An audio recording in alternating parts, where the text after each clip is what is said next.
You can do it. Say something loud. Check 1, 2. Go ahead. No, you try. Check. Crank it up. Give it a little attitude.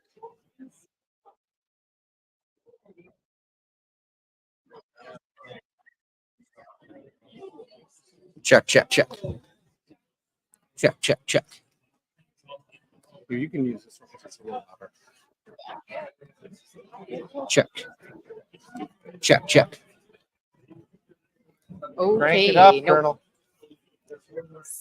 Check Yep. 1, 2. Nope. Yep. Nope. Yep. Oh, yeah. Yep. Yay. Okay. Crowd in the back. Gregory, sit down.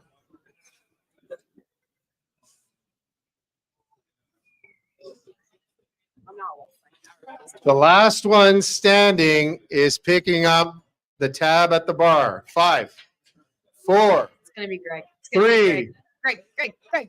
2. Oh, Greg's looking. Somebody say bar? Yay. Do we have to go to the bar Is now? there also? Okay. Okay. Just going to get rolling here. Welcome, everyone. Do I sound like that in real life? Welcome to the Sold Out Culture Revolution book launch. Yay. I think we can do better than that. Let's try that again.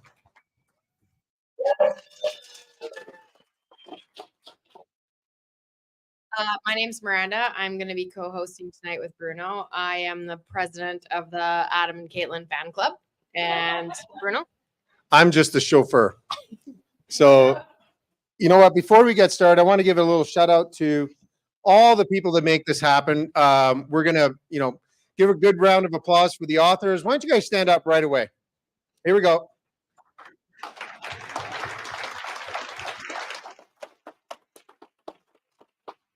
That's awesome. How many of you guys are baseball fans out there?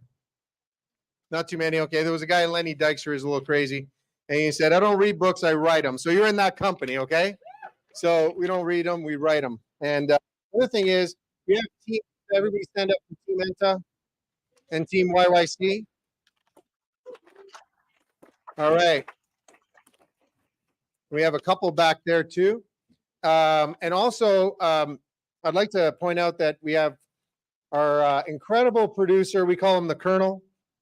Colonel Kenton from Peach Jam Records. Give a little wave. He's our producer. For those of you who think we're joking, we're not. He actually is our producer. And also, you know what? I just don't want to go too much on a tangent, but I have a special. I love working with my partner Miranda. Greg's here, our partner. I don't get to work with my son very often, so I'd like to point him out. My name is Bruno. Mateo, who just came back here for a little bit from college in the U.S. Dale, grab a stand up. Very proud of you. Great mustache. If nothing else, he beats everybody with the mustache. Okay. All right. And we definitely want to. Who's got a show on our network? I mean, I know who's got a show, but why don't you guys stand up and give them a round of applause? Because that's what really makes our network go. All right.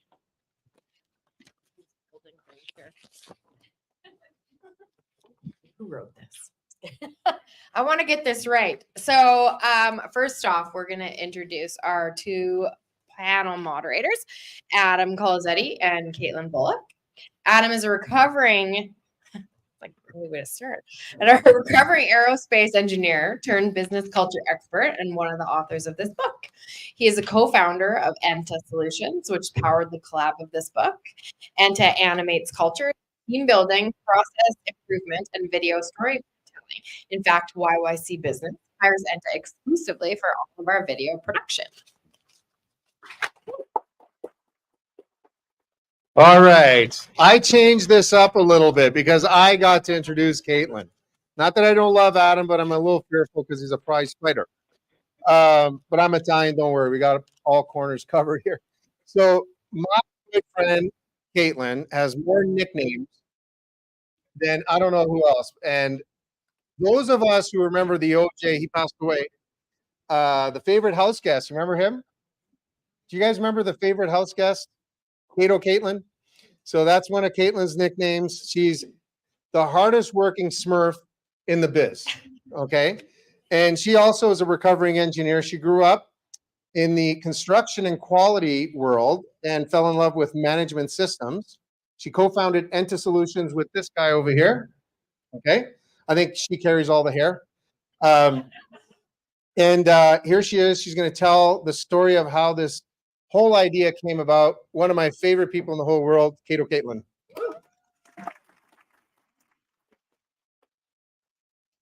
Thanks for that, Brandon, Bruno. Appreciate it. So it was September of last year, and I said to Adam, hey, I had an epiphany. And that's where you get a great idea when you're having a pee. This happens on a regular basis. And so I said to Adam, I had an epiphany. We should do a book. And we should do it with like all the amazing people in our network who like get culture and they've led companies in amazing ways. And he's like, okay. So then I come back maybe a couple weeks later and I was like, well, I talked to Heather. Where's Heather? I talked to Heather. She's in. And I was like, oh, and then the hardest part of a book is promoting it. So I was like, okay, let's get the YYC people involved and let's get all these people, Carrie from Radio C involved. And they're all like, yeah, we're in. And so it was this amazing thing. I put together a sheet and I was like, look, we should do this. He's like, okay. So Adam reaches out to a bunch of people in our network. He's like, who wants to write a book with us? And lo and behold, people came out and they did it. They're like, yeah, let's do this. And it was absolutely, we had no idea what we were doing whatsoever. Heather's team helped guide us. And Adam, true to form, I start things and he finishes it. So yeah, I'm sure everybody noticed because I started all the meetings and then all of a sudden Adam took over. This is just how we do things at Enta. That was pretty much the story about how it came about. Did I miss anything? Any highlights, Adam? No, I don't think so. No. And funny enough, we bought in by December, started in January, and we are having a launch party literally 6 months later. So kudos to people who, right? Thank you. Because how many people in this room have wanted to write a book one day? How many people actually did it? Now you did, yes. So you can do it and it can be done. Heather's team was on track and making sure that we were progressing, letting us know the deadlines were coming out. So I really encourage you guys to do it. It's an amazing experience. And I was just so proud that everybody, showed up all the time and actually did it. And, we're here today because of that. So thank you so much. It's been an amazing journey. I just have one more shout out. We mentioned Heather and behind the book. She was responsible for guiding us along this journey. And then, of course, our editor, Jennifer Trainer. Where are you? Yeah. Stand up. There she is. Yay. Really appreciate you, Jennifer. Thank you very much. And with that, we'll turn over to Bruno to introduce our first panelists. Great. I'm out. All right. Oh, that's loud. I want to congratulate the the authors. I know how difficult it is, how lonely of a sport it is to write a book, doubting yourself, and all that stuff, telling stories, a lot of courage. So good on you. And just so that I'll spoil the book. The guy survives at the end. Okay. But anyways, first up we have Erica. Am I saying it right? I forgot my glasses. Beers? Beers? Hey. Okay, first of all, when we have these events, right, Miranda, we have like maybe two sheets with big font. This is bigger than the book. What are you guys doing to me? Okay. So anyways, we have Erica Beers. Thanks. Oh, there you are. Okay. Mike Brown and Steve Bokamp. Did I say it right? All right. Erica's a two-time ringette provincial. I know you're a ringette person. You guys are rough. I'm moving away. Provincial gold medal champion. She has an honors in modern languages and literature, an MBA in leadership management. Currently, she is now educating at universities and technical colleges across North America. Give her a hand. I'll do Miranda's. I'm up here. You guys are way too smart. Holy moly. Okay, Mike is a prominent business and community leader in Calgary. He is the president and CEO of Trico Homes and the 2023 prestigious Business Calgary Leaders Award winner. He led the redevelopment of East Village and Victoria Park. Thank God. That was a tough place to walk through sometimes, okay? After the hockey games. So thank you for that. And serves on various boards in his spare time. Yeah, big hand. And Steve is a business transformational professional with a strong background in the energy industry. The journeyman steam fitter, PMP, MBA, certified change management professional, disciplined agile senior scrum master, and professional transformation specialist. So, holy moly, where'd you time write the book? All right, let's have a big hand, and I think I take over, right? Okay, I'm here to ask these guys some tough questions. So let's get going. Erica, you flew all the way here from out of town. So Sure. Thank you. you talk about in your chapter of the book, what do you do if you identify something about your culture that missing or improving? So why don't you tell us? So it's a really good question. I think it's a question that every organization should be asking themselves. And when this kind of thing pops up where you're missing something or you need to improve something, take it as a win because you have an organization that is speaking up and that is telling you that things need to change or need to improve. So there's multiple steps that I would take. It is a planning thing. So with corporate culture and changes that need to be made, they happen instantaneously and they take planning and strategy. So the first thing I ask myself every time is why is this missing and what is it that's missing? So I ask myself the question and then create a plan around that. So if it's something like we need to up our trend in gender neutrality, or we need to create equality, or we need to support a leader in the organization to understand how to lead appropriately with our culture. All these things take steps, time, energy, resources. So I ask the why, and then I start to write down what are all the resources that I'm going to require to actually implement this change that needs to be done. And then once I have the resources, then I determine what are the steps I need to take to make the change occur. And those steps are a long time and energy because you have to identify how are you going to communicate this change to your audience, to your culture, to your employees. And so it's really about kind of identifying the what, the why, the how, and then the implementation plan and having a strategy once you've implemented it to get believe. So there's two levels of understanding corporate culture. There's to see it, to hear it, and then to believe it. So first, someone is going to see that they're going to hear you, seeing you make a change. Then they're going to start to act upon it and be involved.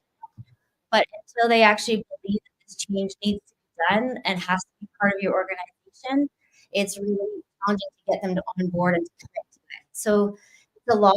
That was a long-winded answer, but I like to talk. So hopefully that is helpful to those that are wanting to change. And I encourage all of you to ask this question that I asked because it's a good one to ask your company because improvement's always good. So, Steve, do you have any stories from your world that might kind of reflect what Erica just mentioned? Oh boy. That's really putting me on the spot there. Operating outside in the field, asking these kinds of tough questions is not something that I think a lot of people do. And so reading all of these stories, and I haven't even got through them myself. So I'm excited to keep reading along with everybody else here. But as for each of these chapters, hard questions, just like I said, and asking, getting people more involved and asking even of yourself, not just of your organization. It's not something people are comfortable doing. And so for me, in oil and gas in particular, that's not something I think people do. And so I would say that that's the story for myself is that as I was out there, I never asked questions. I just need to get the job done. I didn't think about the culture. get that attitude of how can I get this product? That's it. So also sorry.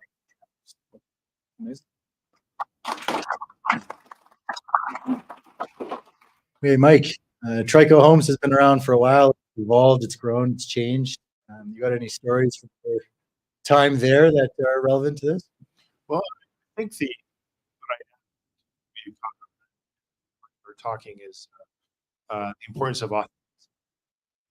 And I think in this day and age, a lot of people are trying to be something that they're not. And it's how do you, when you do that self-reflection, you do that deep dive, to actually get to the root of who you really are. We're in a we service many customers, and one of the things that I'm really bought into is that if you're not authentic, the customer knows it, and they can feel it, and they can see the activity. You can have the greatest sound bites in the world, but if it's not part of that place, so it's the same with your staff. They just won't believe it.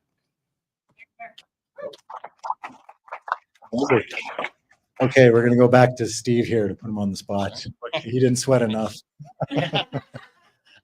Steve, in your chapter, you talk a lot about synergistic culture. Tell us what that means. Yeah, I really try to make it as buzzy as possible.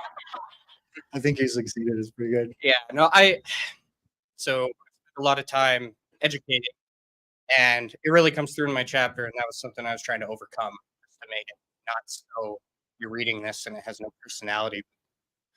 Using a word like synergy is something I was hesitant about originally, but really wanted to use to get my point across, because when I was working in the field, I noticed there were so many people around me with these fantastic, great ideas, and so few of them were actually spending the time to share it with me.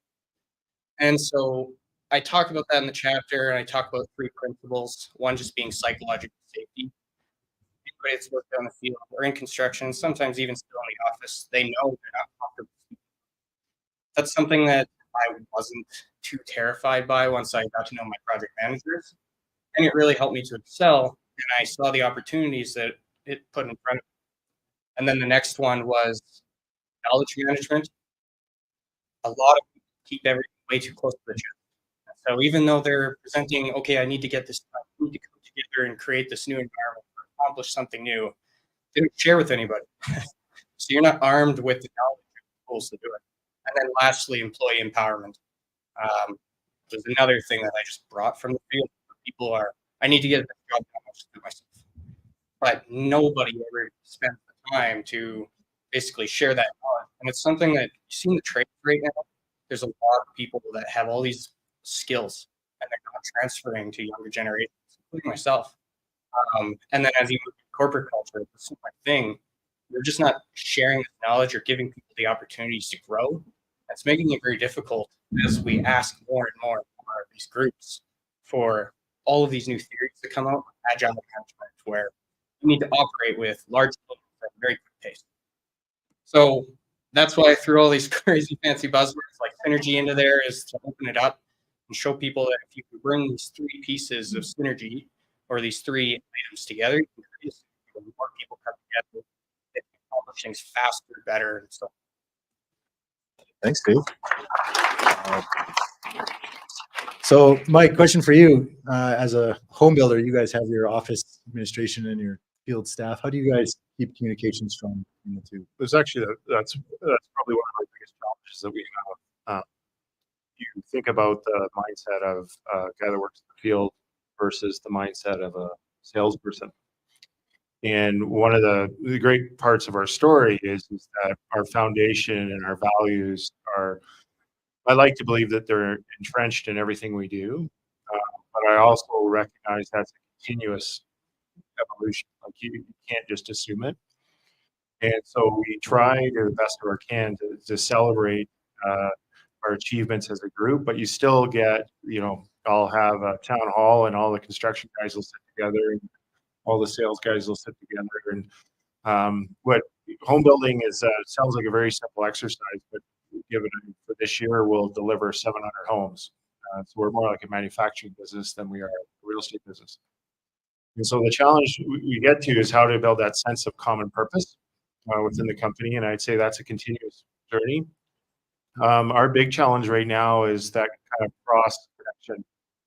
One of the things I see in our business that I really like that maybe 2 years ago and I didn't see as much is people going back and forth in the hall and having conversations. The construction guys coming in, the sales guys coming in, the design team, and they're working on common problems. And that's kind of the behavior I want to see of is that cross, but it's tough. Like if you think about construction or your average construction guy, or which is the same thing. He's got the trick uniform on every day. They say exactly what they think. They're actually fairly. It's a fairly emotional group. It's a very proud group.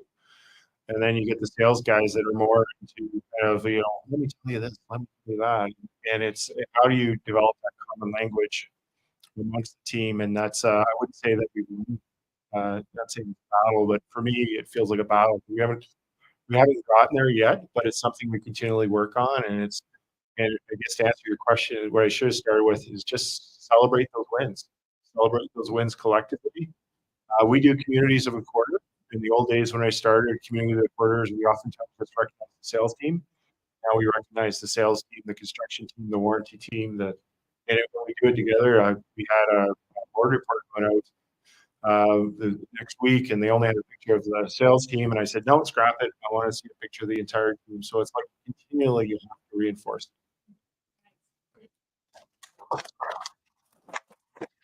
Amazing. Thanks, Mike. Over to Erica.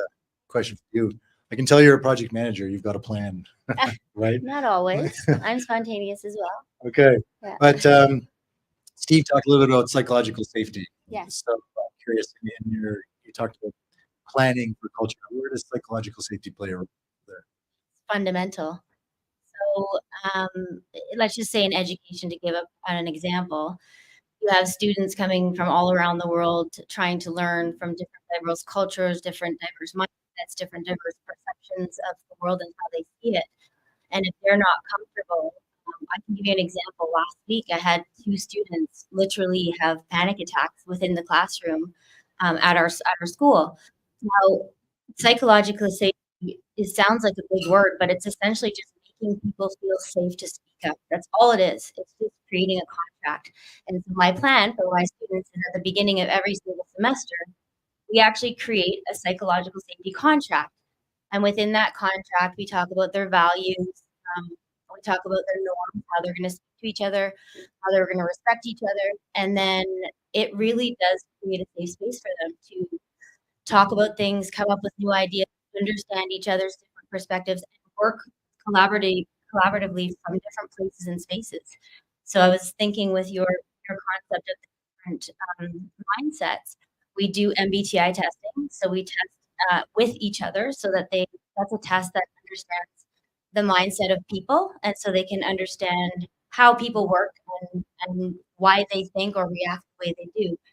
And so that will help with the psychological contract, because we understand, why are you someone that is detail oriented? Why do you want to move so fast?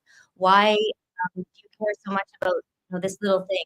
And it just allows you to step back and say, okay, you like to plan. That's fantastic. Why don't we compromise? I like to do idea generation. I like autonomy. I like to be creative. We have to get these to work together. So if you can create that safe space and understanding of each other, these contracts, then the productivity, the ideas, the creativity that comes out of it is incredible. It's profound. So I would say keep doing that. You can.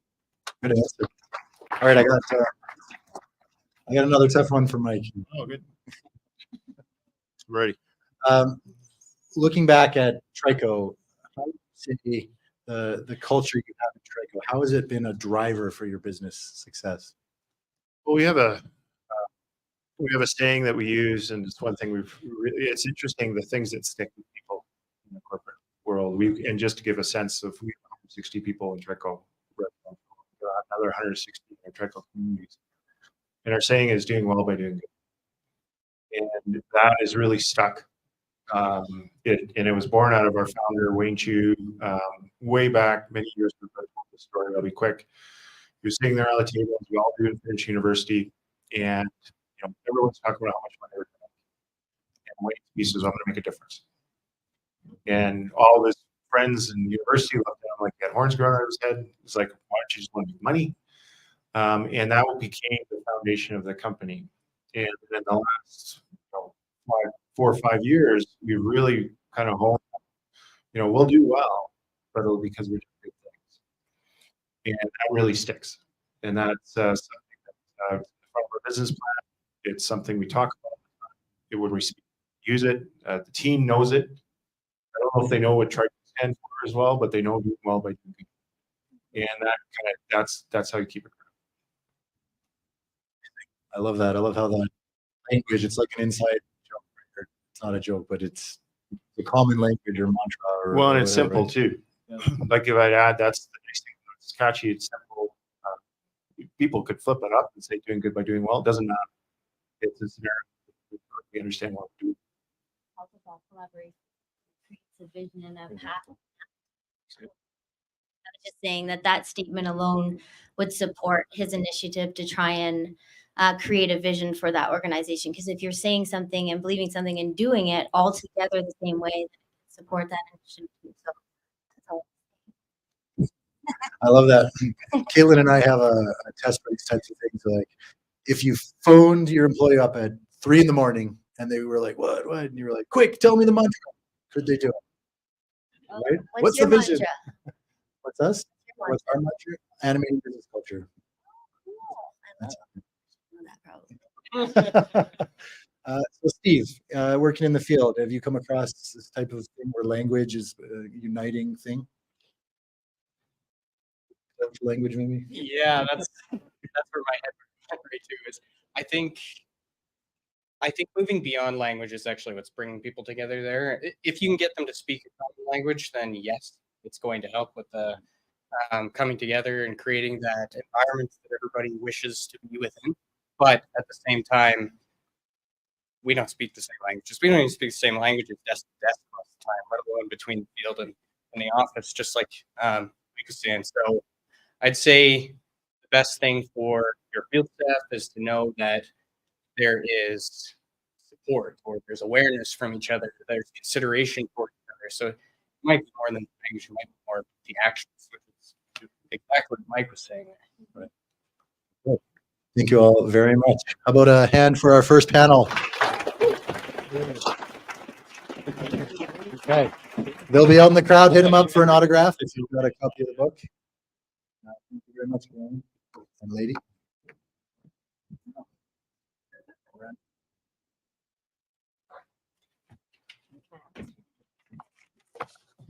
Okay, up next we have Alistair Kent and Cher. Alistair is a founder of Radical, which he founded in 2008, recognized as one of Deloitte's 50 best managed companies in Canada. In 2019, he spearheaded a culture revolution, which drove success to such a high degree that Radical was then purchased by BMO. Exciting. Alistair co-wrote his chapter, who and his co-writers unfortunately can't be here tonight, but I understand there are kids here that we can shout out. Where's They left. Oh, All right, no more shout outs.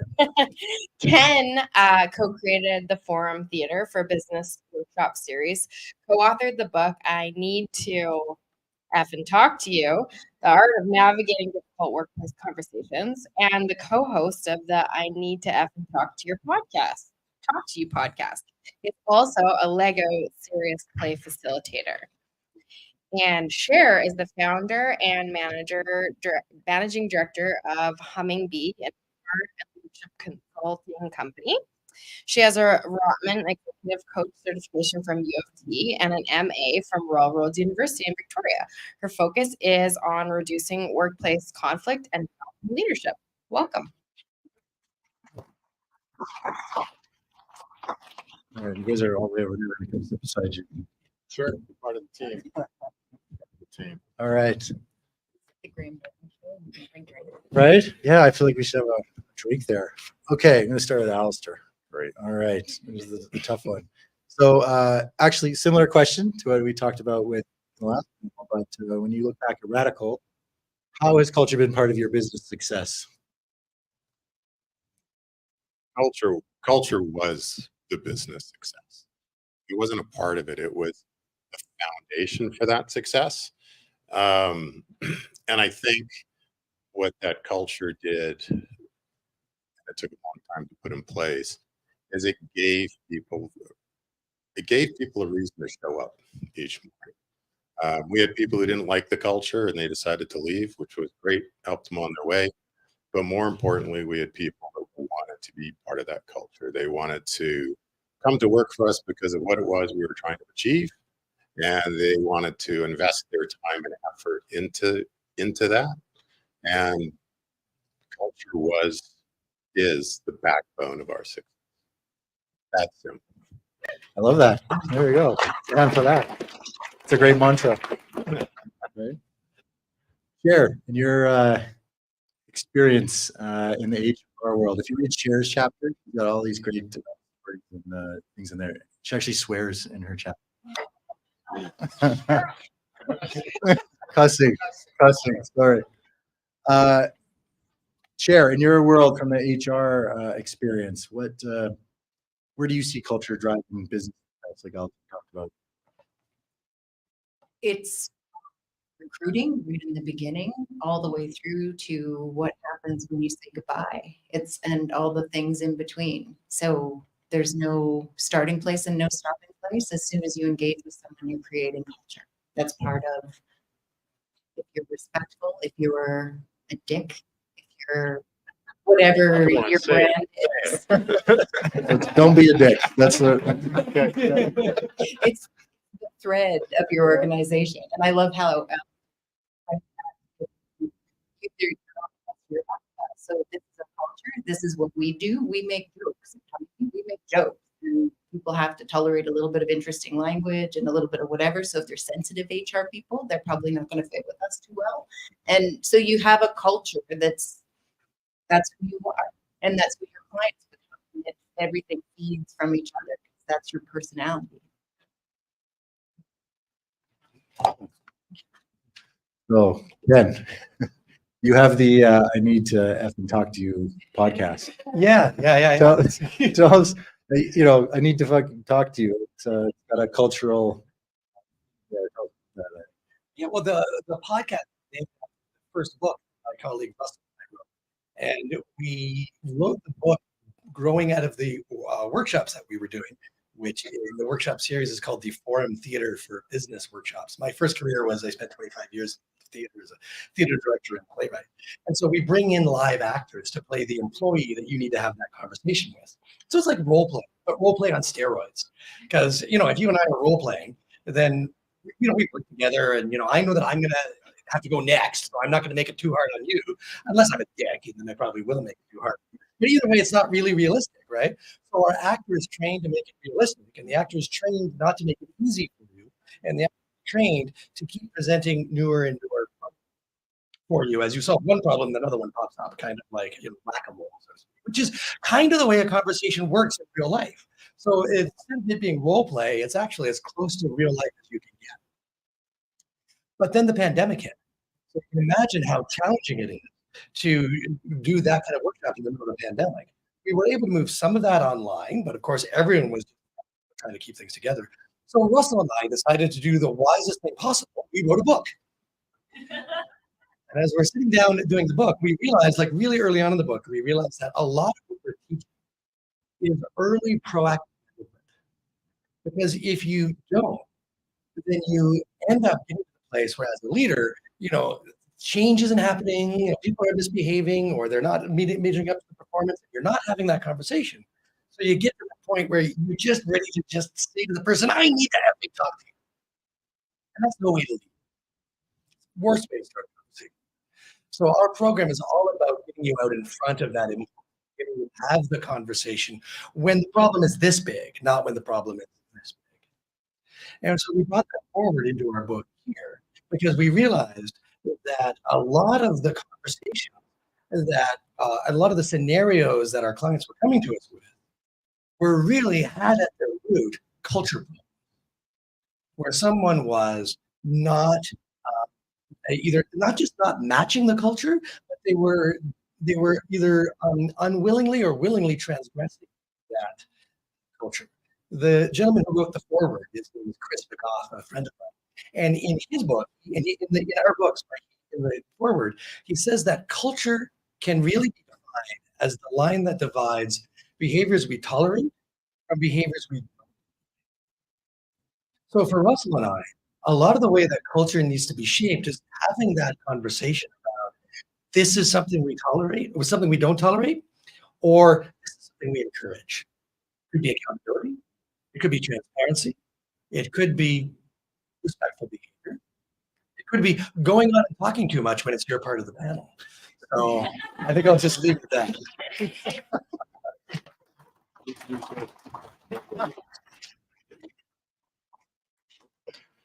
Okay. Yeah, I took up all the time. Yeah. If you had one word, no, just kidding. You talked about how there's no beginning and end when you engage people, and every touch point is an opportunity. So, what happens to a culture when a person is exited an organization? Let's talk about that a little bit. Well, I guess I'd ask you a question. When do you really get to know someone when they're in that wooing phase? There's all that research around onboarding people and how that engages them and et cetera. And so, is that when you really get to know someone in that phase, or when they go through a bad ugly breakup? That's when they are. And your employees know who you are based on how you deal with that breakup. So you're letting that person in the organization, or you're exiting them from the organization. And if you handle it in a way that's kind and respectful and reasonable and decent, then that's one very clear impression that you're giving to your whole rest of your staff, your clients, everyone. And if you handle it like an asshole, then you have a very different impression. And the first question new employees usually ask, or even in the interview process, is, why is this position vacant? And if you're not asking that and you're looking for a job, ask that question. And the number one thing that you want to hear is the last person got promoted, or something great happened to the last person. You think, yeah, like I want to be that next. That's inspiring. If you hear, we don't know what happened to them. We thought we were doing good, and now we're hearing these weird rumors, and now you're not too engaged. So it's a huge part of the business, and a lot of people don't pay a lot of attention to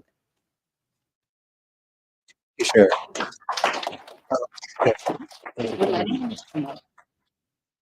So, Ken, question for you. You talked a lot about this proactive getting ahead of stuff, and I feel like in businesses, as Cher said, we talk a lot about onboarding and support, and then randomly one day Jeremy is gone.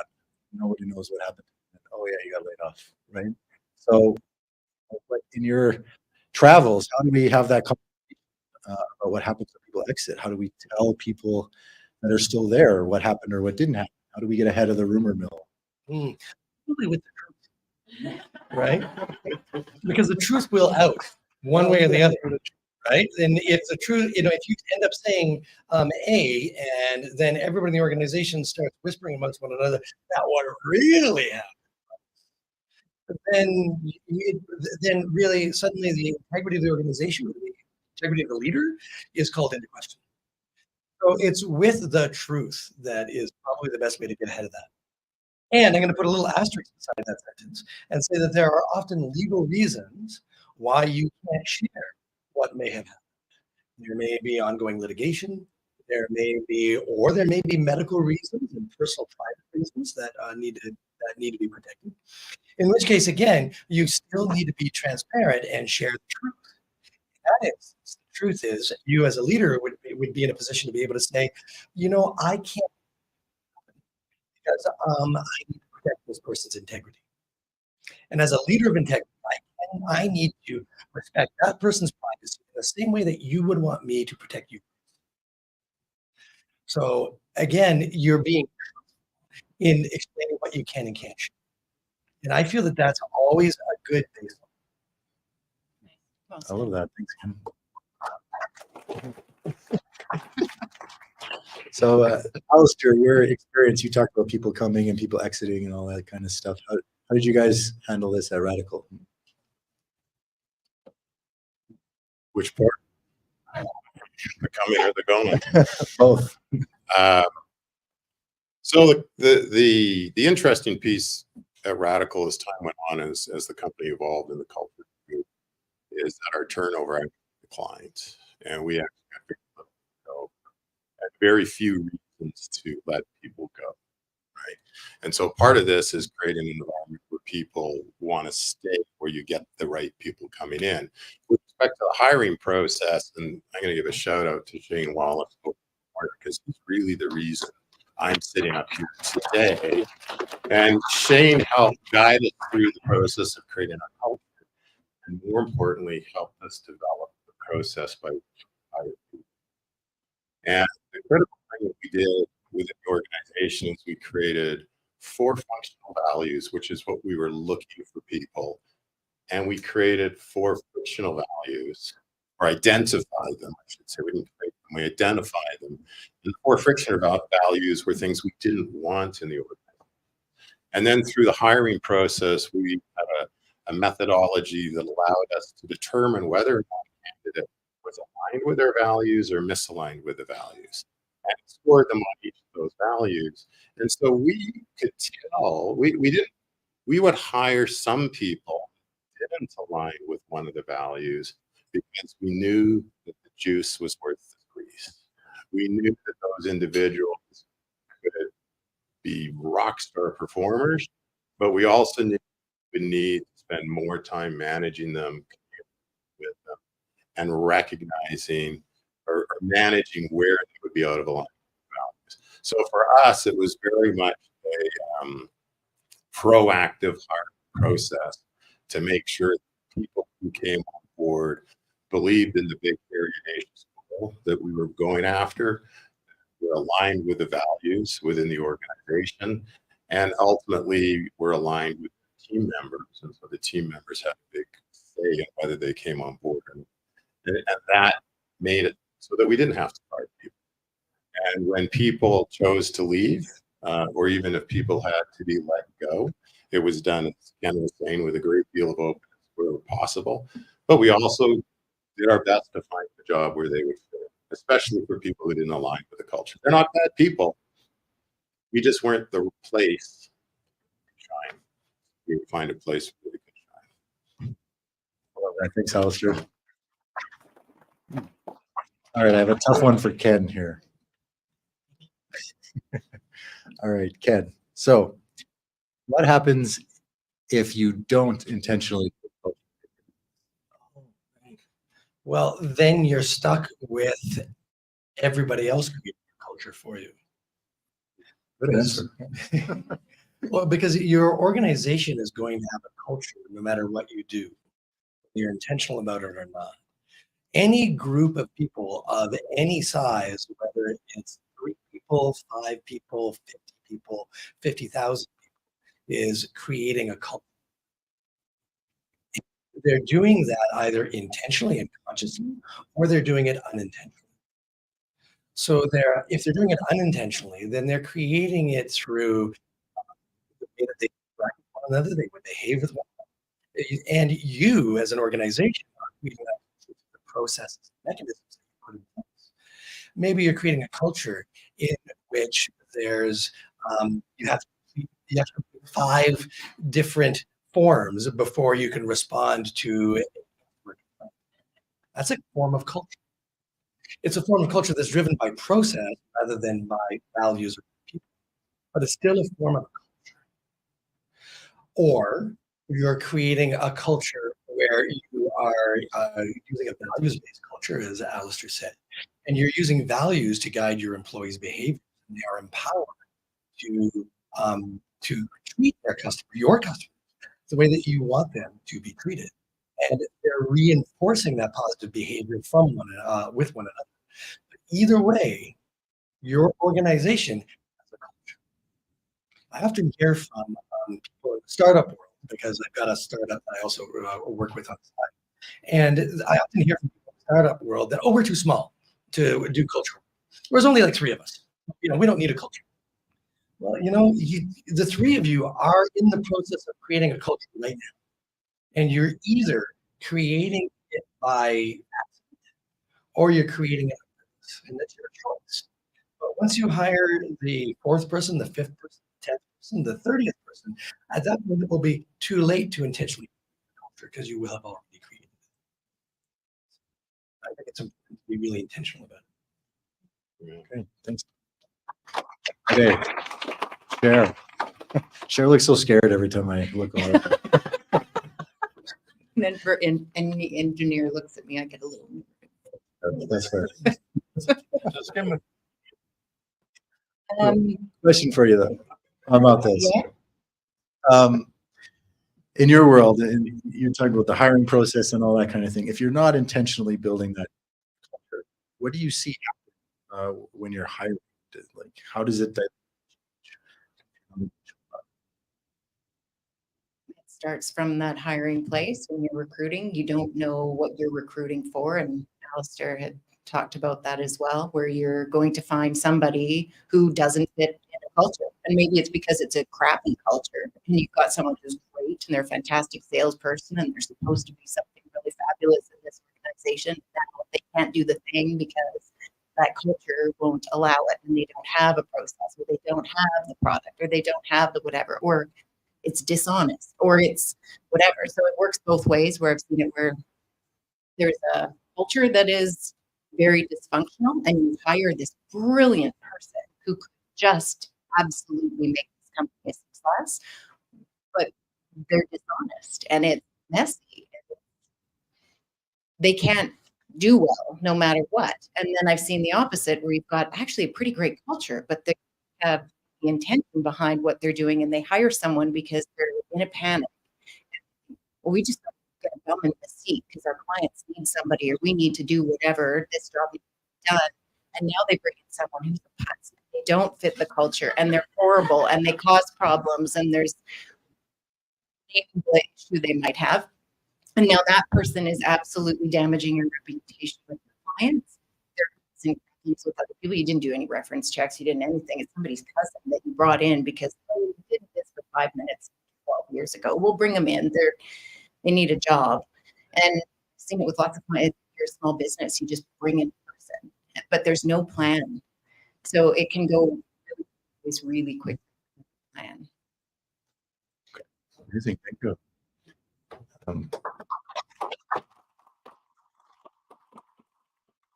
So, Alistair, along the same lines, you talked about, you founded Radical in 2008, and then you started this cultural transformation later on. Is there a story that this needed to happen? Oh yeah, when we were at risk of going out of business. I think maybe it wasn't quite that dire, but we realized that the organization was facing difficult times. There was some political upheaval which impacted our business because we were very much policy, not policymakers, and the market in Alberta was shifting. And we thought, well, what do we really want to do? What do we really want to be? And we went through a process of reinventing the company, which started with redefining what it is we want to do as an organization.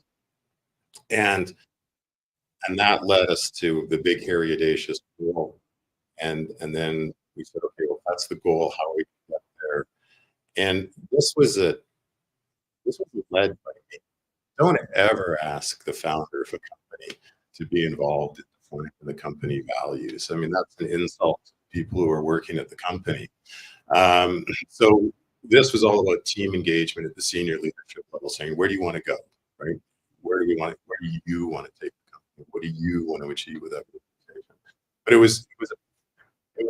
the change came about because it was change or die.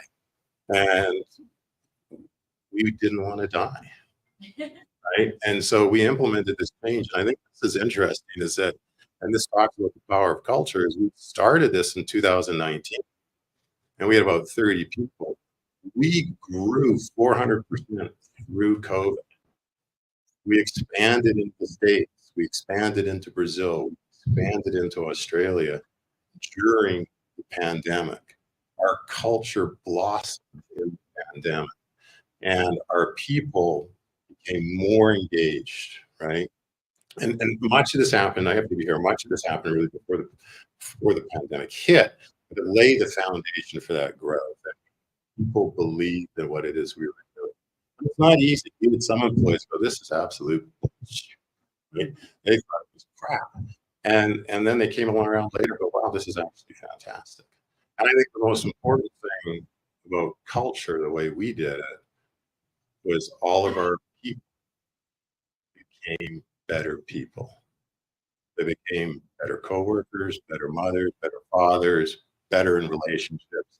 And I can tell you that for me personally, what I learned in the cultural journey had a dramatically shifted the way I interact with my own kids and made those relationships better. So we talk about culture as this weird nebulous thing, right? And I would argue culture is the venom that will kill your company, or it's the catalyst that will cause your company to accelerate rapidly.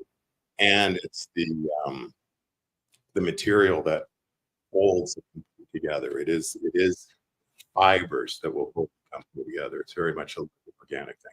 I don't know if I answered your question, but I think it sounded great. So Oh, that was really great. I was on the edge of my seat, and I was like, "No!" And then what happened? And what happened? Last question before we give it up for panel 2. Your co-author, Alistair Sanchez, will be here tonight. right. Is there something you'd like to say to him if he's out there watching here tonight? Saj is walking the community, so I don't think he's TV or anything like that. But I think for Saj, it's unfortunate that he couldn't be here. We would like to have been here with everybody, and I cannot say enough about the importance of having business partners and coworkers that buy into that vision and that trust. Because as your culture grows, for us, the more I let go of the company, right, the more I let go of the reins of the company and put it into the hands of the people who are better at doing it, the more the company grew and the more rapidly. So for Saj, he was a critical part of that. So what I say to Saj is thanks, because he was a huge part of the success. Amazing. All right, give it up for panel number 2, everybody. Thank you. Thanks, guys.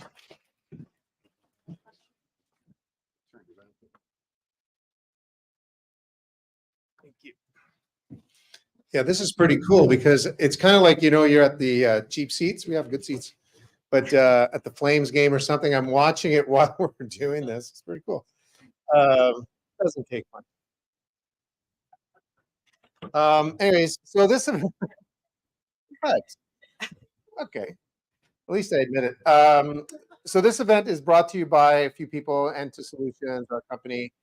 Our company Dream Achieve. Megapixels, I forgot our name of our company. And Enta Solutions, as we mentioned, power the collab book that you guys should be buying at $25 a piece, right? In the back, our good friend Tony, who always volunteers to help us out, he's amazing.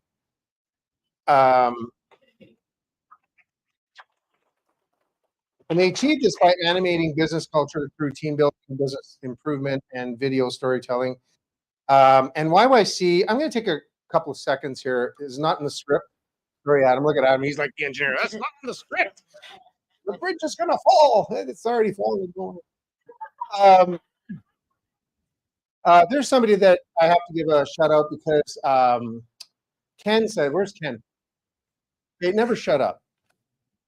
No, I mean that from the heart. Because people learn through stories. That's just my permission to tell you. Like, you weren't talking too much, and you said something very pivotal. We've never met before. If you look in your coat pocket, there's the ace of clubs. No, anyways, I want to be honest about this. Not on the script. Is Juanita around? Did she escape? We give her a shout out. Juanita to come out here because you said something, Ken, that I was going to say, and nobody would ever know. And I'm on tape here. So turn off the cameras if you know what's good for you. Juanita was the glue that put this whole thing together. I don't know how many times we phoned her, and I really want to give her a round of applause. And something that's not on the script is that, going back to Ken, Adam asked some kind of a question. I don't know what question. They're always complicated. And he said, and I'm going to take a few minutes. Okay? This is really important. And people say I talk a lot, but I talk from the heart. So Ken said, tell the truth. Right? Remember that? So good for you, because a lot of us struggle with that and they don't tell the truth. And I'm going to tell you something. Juanita, I've known for a long time, has gone up and down and sideways, and you never hear a peep from this young lady, ever. And she helped me this week because, to tell you the truth, I was really ripped up and I was pissed off. And I learned a long time ago, and I try to tell my sons this, is that it's okay to be so pissed off. It's so fine. It's what you do when you're upset.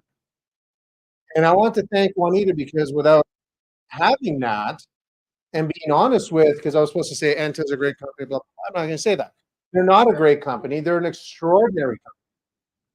And I think you guys should give them a round of applause, because nothing of this would have happened.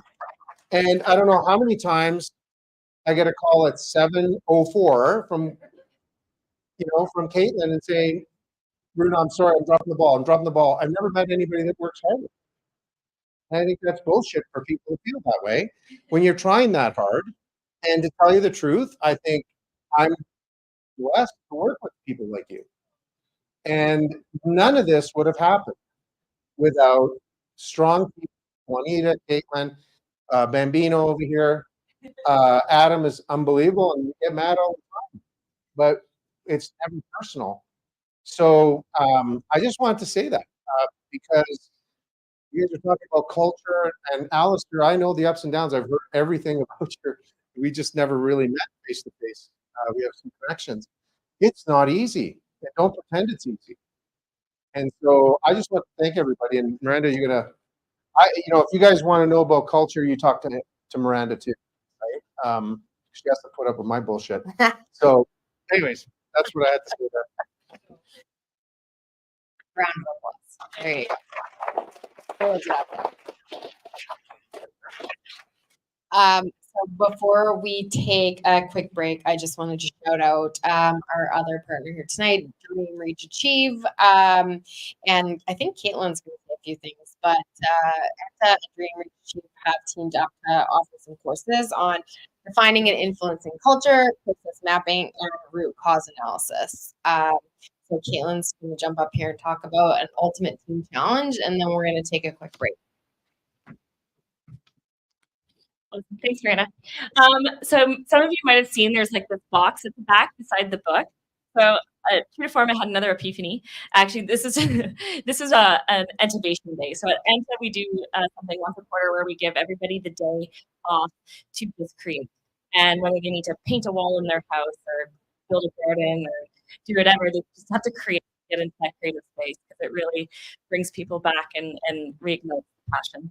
And so one of the things that we did was like in November, I was like, I'm going to build a team building in a box. And so I built a team building in a box, and then the magic of it was like, I'm going to use the book as a code. And so the book is actually going to be in the team building box.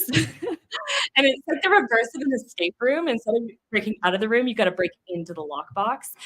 So companies can use it over and over again. They can challenge different departments, different teams in it. But yeah, the book was like kind of a little element that I was like, oh, this is going to be cool. We can use this book in the game as a code key. And yeah, highly recommend it if you want to check it out or ask any questions about it.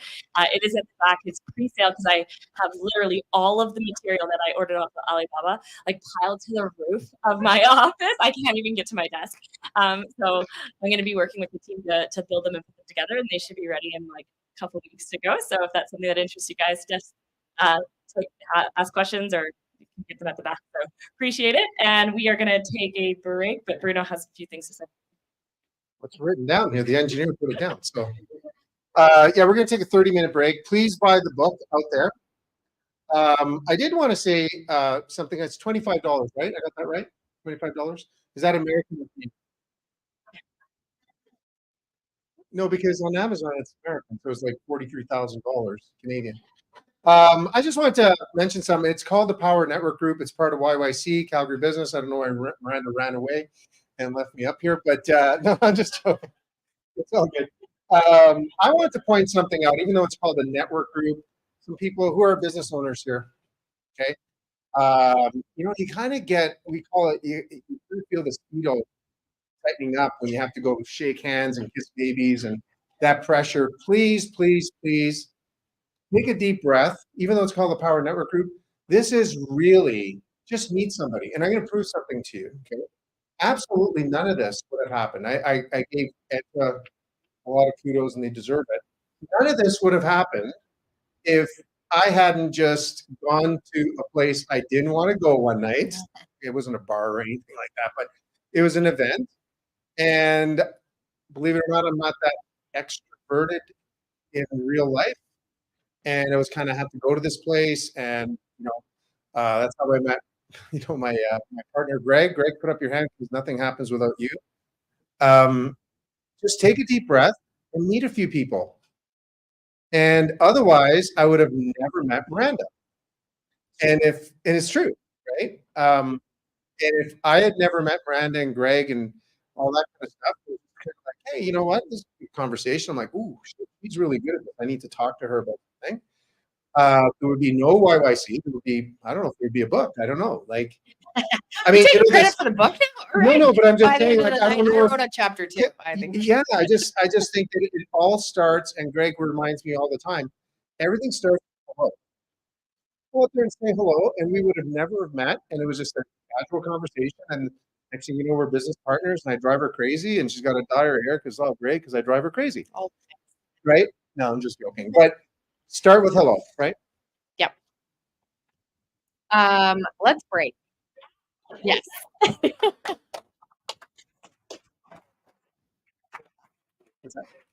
a thing, but I'll do it. Turn this off. Hello? Hello?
just tonight. So if you, at the end of the night, if you can give us some feedback and get yourself some special offers, get it.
Well, I kind of just freelance actually started my own business, and then I started out doing weddings, which transitioned into, well, going back even further. I worked for a company called Redline in Springfield, just doing like special effects, video editing. I didn't get to film very much, but I did a lot of editing and just worked on site. And then from there, I started my own business, doing weddings.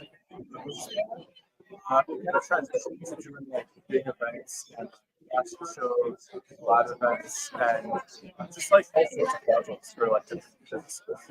And then from there, I kind of transitioned. So I didn't want to do freelancing, so I was applying to different jobs, looking, and then that's when I found DMA, and they were looking for like persons to help the show. So that's when I kind of stepped in and helped them kind of that. So, but yeah, I did some really start because like I did freelance for something, but I guess I also curiosity awesome how they do it. So I think, like, but it didn't pay for it. And like, there's actually part of me, I just feel like stopped working in my school. They tell me to do jobs, but they wanted to done in 24 hours. And they booked me for shoots for 24 hours. So I'm filming and editing, and it only takes like 100 per project. For filming and editing. So like it would overclock.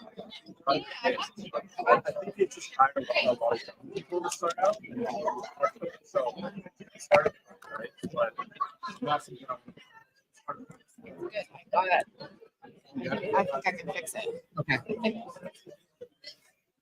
Okay. 1, 2. 1, 2, 3. 1, 2, 3. All right, we're gonna get going here for round number 2. Check 1, 2.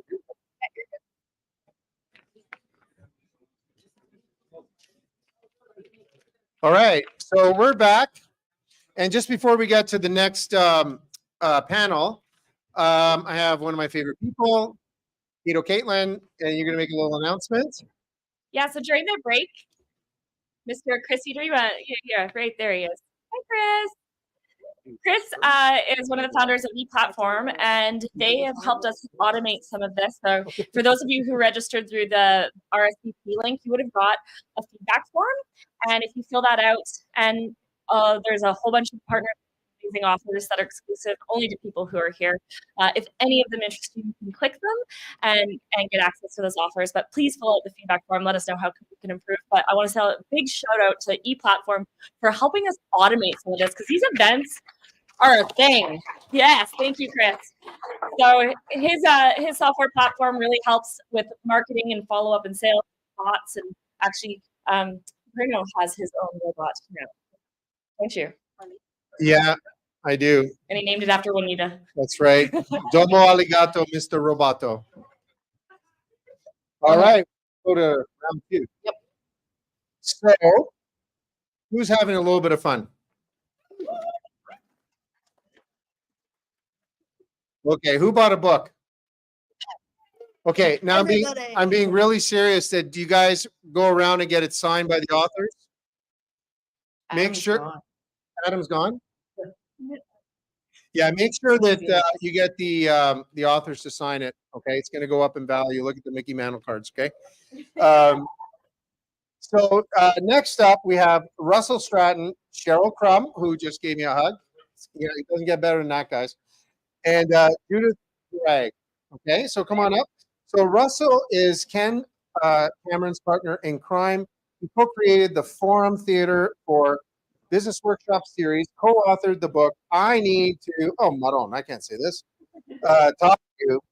The Art of Navigating Difficult Workplace Conversations, and is the co-host of the, again with this word, where we go, don't go to church. Okay, I Need to Effing Talk to You podcast. Okay, Russell has achieved international success as a result of his proven track record.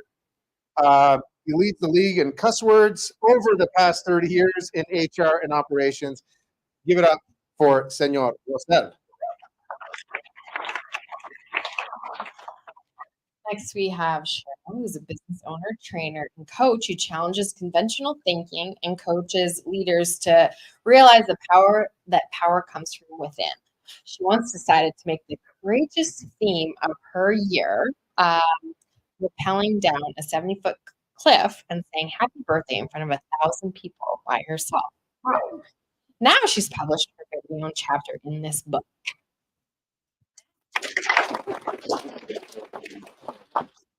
Judith is the founder and owner of Clean Club Calgary, a company that specializes in residential and commercial cleaning services. She has received the Women's Network Women of Inspiration Award for customer experience, is a mentor for Immigrant Education Society, and through Clean Club, she provides free cleaning services to cancer patients. Welcome. I love that. All right, so I get to be your facilitator as Adam had to go to his daughter's graduation. Right, I know. Good job. Any excuse. Right.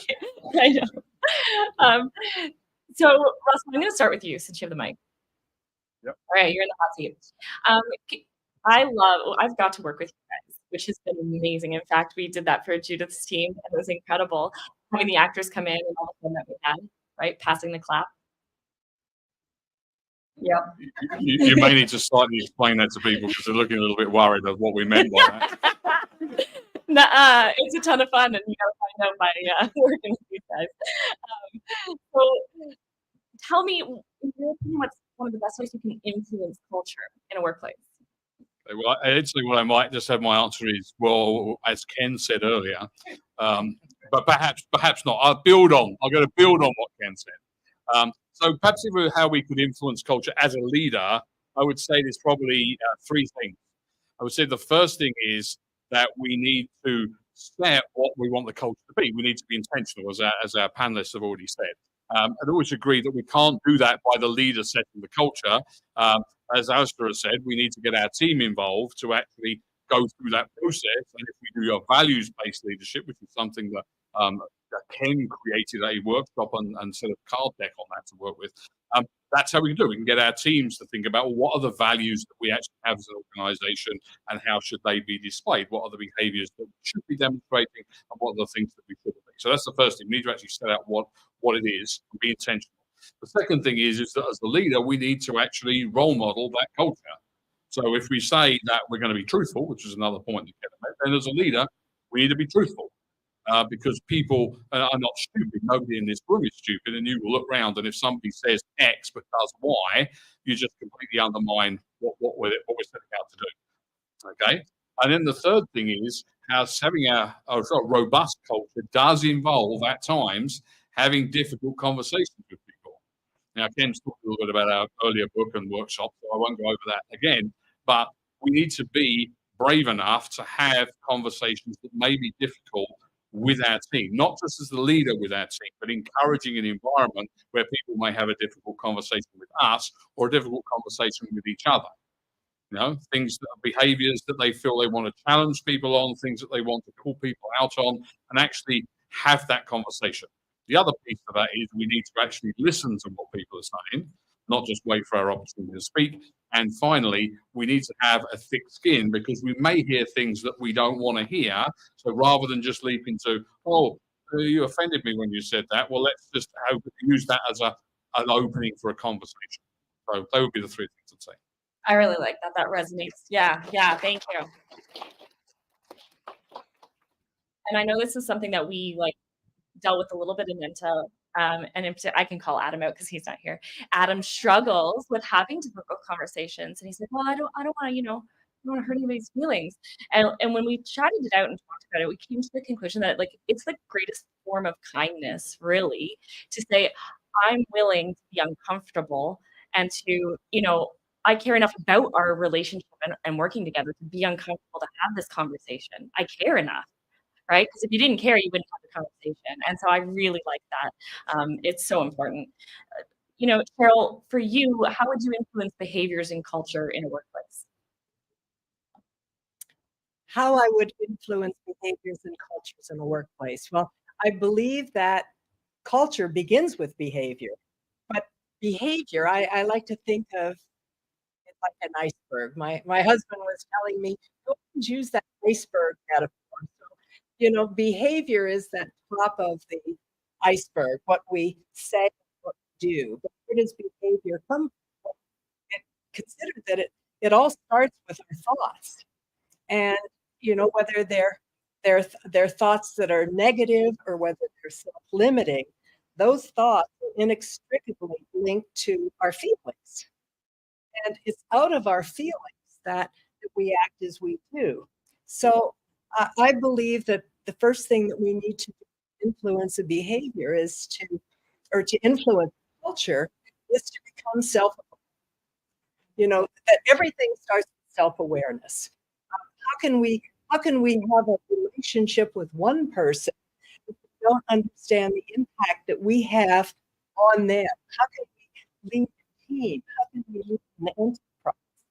So self-awareness is becoming becoming conscious of how we feel about ourselves, how we feel about our organization, how we feel about others, and what are our unique strengths, what are our preferences, what are our weaknesses, and how can we look at them not through our own eyes, but through the eyes of those people.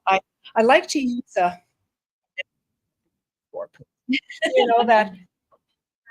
we, for example, I look at myself and I think I'm a pretty dominant, in-charge lady. So, like, I look at the front of my head.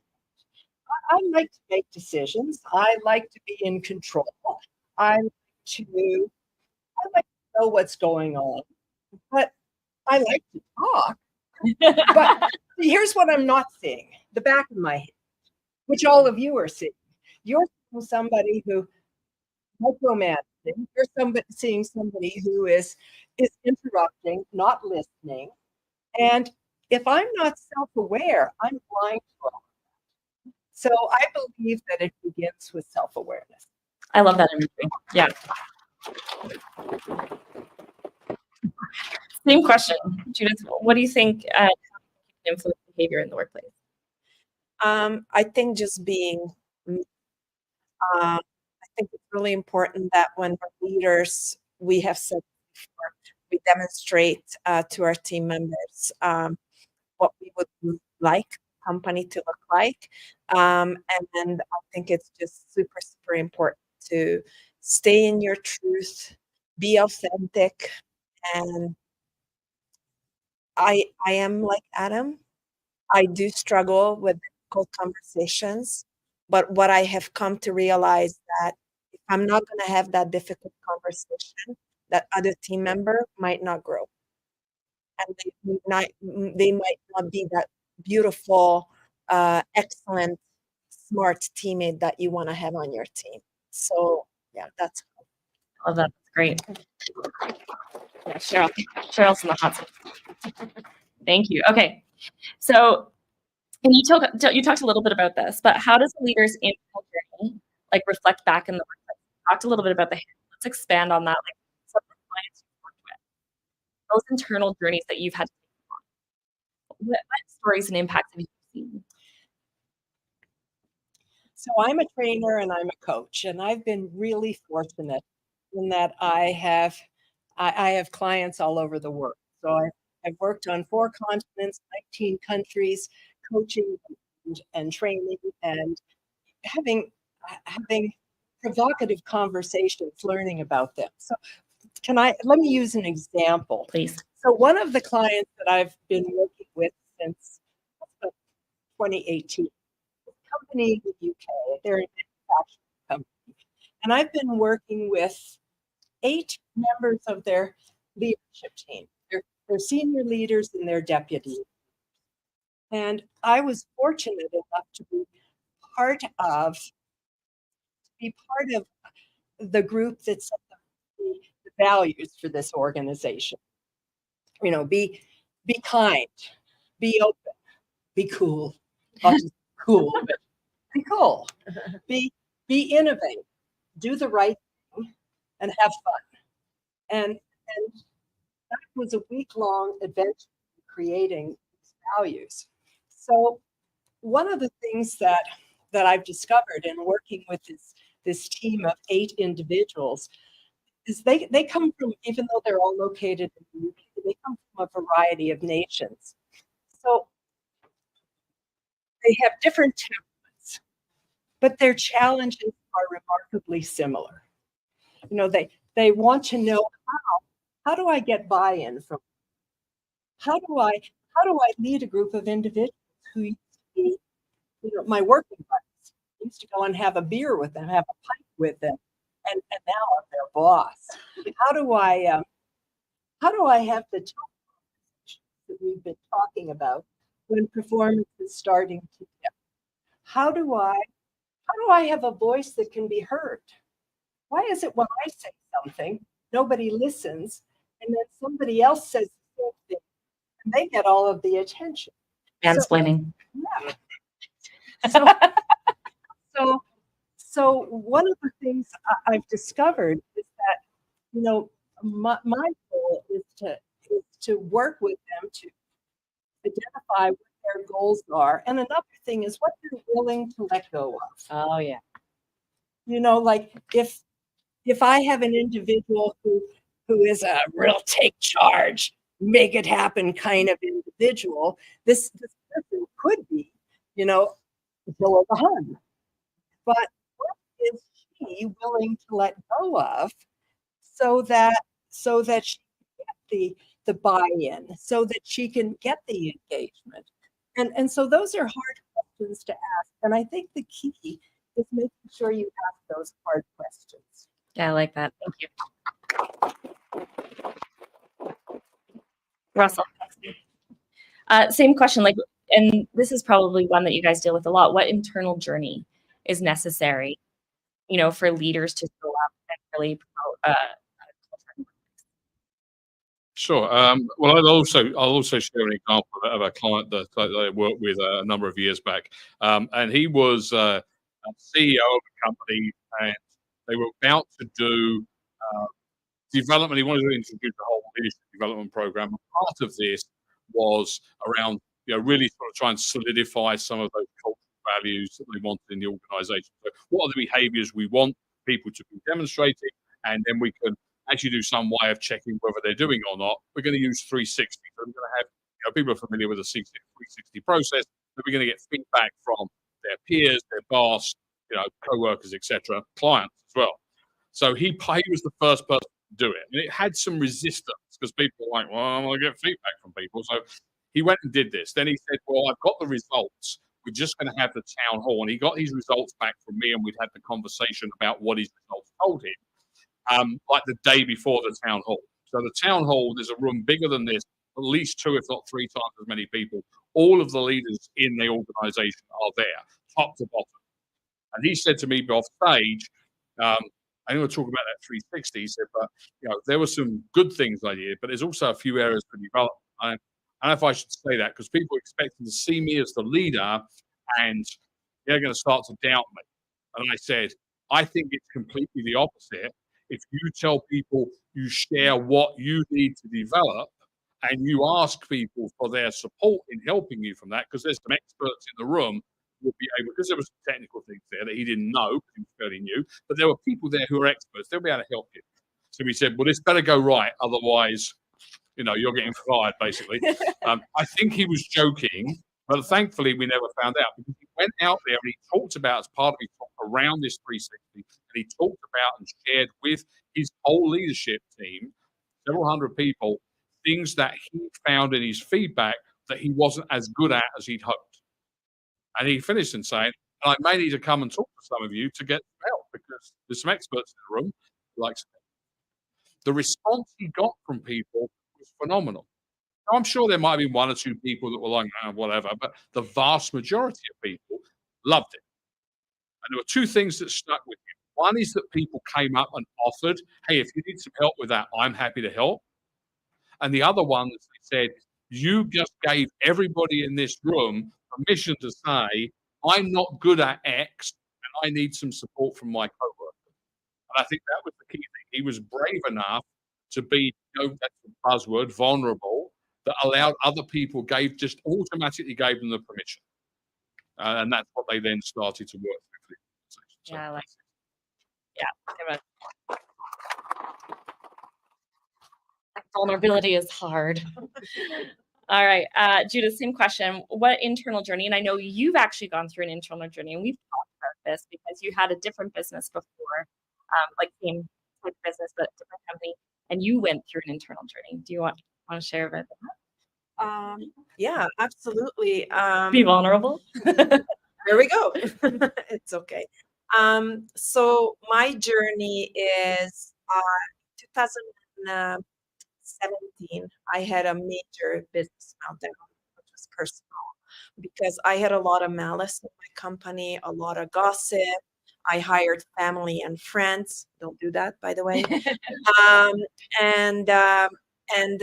And also a lot of people who were Hungarian like me. And I find that when you speak the same language, they think that they have an in, and they just are just so much more in the wrong way. And I, you know how when you're in a bad relationship and you either Google psychologist or you Google a divorce lawyer? Yep. Yeah. So I Googled the business coach. And I found Vince, and I worked with him for 7 years, and he had helped me through the journey of being vulnerable, of telling the team, or sure, fuck this. Like, really, really. And I threw everything out at the door. I let go of a lot of people who were not right. I implemented a no gossip policy. I fired for that. And I also, it came from the head of the fish, right? I am the leader, and I participated because I did take those phone calls like at 8 o'clock at night, and I listened to, those people complaining and all this kind of stuff. So now my policy is I will not call or email anybody outside of working hours. I will not do that because everybody needs their personal time. Everybody needs their downtime to do whatever they want. And I don't want to interfere in that. If I get a bad review from a customer, I'm sorry, I need to do that investigation. Thank you very much. We will deal with that. And I will talk to my team the next day. I will not call them, a Friday. Do you want to get that phone call at Friday at 4 o'clock? Hey, so and so complained, and what happened? No, you don't. So that I think it's just what I'm trying to say as a leader. Put yourself out there. Exactly. You need to have that mirror, and you need to be really self-aware, I think. And it's a hard journey, but I think it's a very rewarding journey because you're going to grow into a very different leader. Well, I get to see your team, and they're incredible. So that personal growth, has just come through in your company. So I think it's hard for us to have that light on us, but kudos, because your company is amazing. The culture that you built, you should be very proud of. Thank you very much. Coming from the guru. Thank you. All right, you're back in the hot seat. Sorry.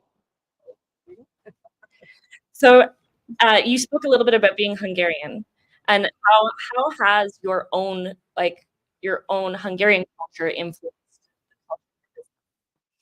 So somebody's here today, super special to me, and she's the guru. My mom, Eva. Hi. Hi, Mom.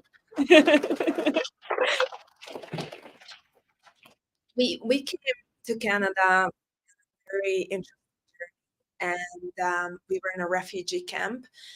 And my parents are the type of people, they always laugh, they always make fun of everything and things like that. So I thought I learned that my motto is always something bad or something hard happens at the company. I always tell my team, don't worry, one day we're gonna laugh at this.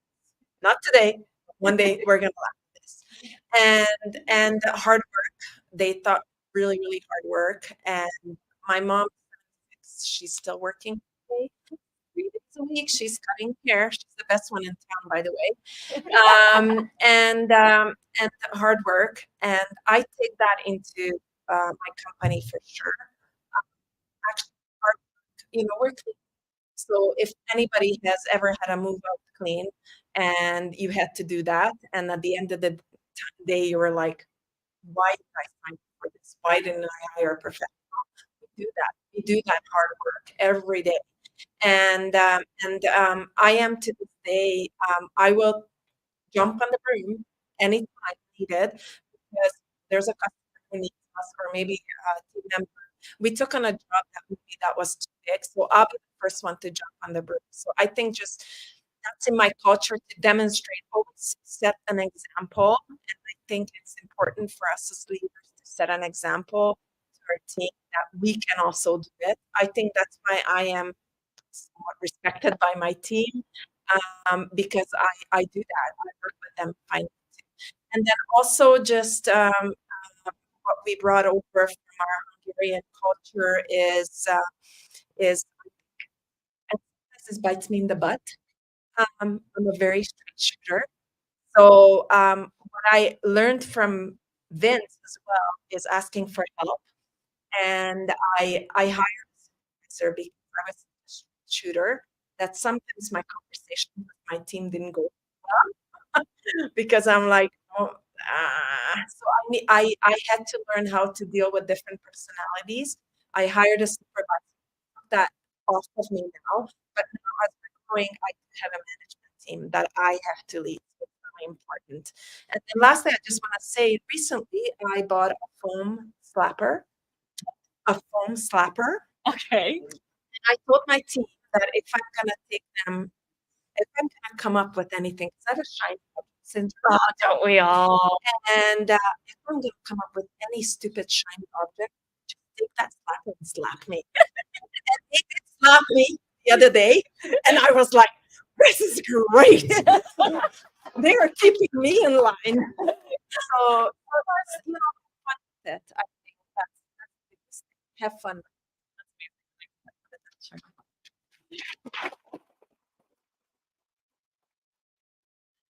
Cheryl, you talked about working in so many different countries and continents and the cultural differences. And even you being Canadian, we have a big cultural difference actually, and I see it all the time when we work with other countries. So what do you think is how your Canadian background shows up in those other countries and vice versa? And it's interesting because I was actually born and raised in the States. Oh, yeah. I remember that. That's right. That's right. And so I'm a dual citizen, which gives me the benefit of working in a lot of paying a lot of tax, a lot of but working, I think the country culture connection. I'm talking about the country where you grew up and were educated. So there is a slight difference between Canada and the US. We're more similar than others. But I think a very profound impact on me was an author named Erin Meyer. She wrote a book called Culture Map. I was just talking with Shane about that a little bit earlier today. And her premise is that not only do we differ because we speak different languages and we have different temperaments, part of our DNA, how we behave, but different countries are unique on 8 different scales. You know, how we communicate, how we disagree, how we receive and give negative feedback, how we build trust, how we persuade, how we schedule, how hierarchical or egalitarian are we? And I'm sure I've forgotten a couple, but try and picture dimensions, and then put all of the countries of, of not just the world, but people you're dealing with.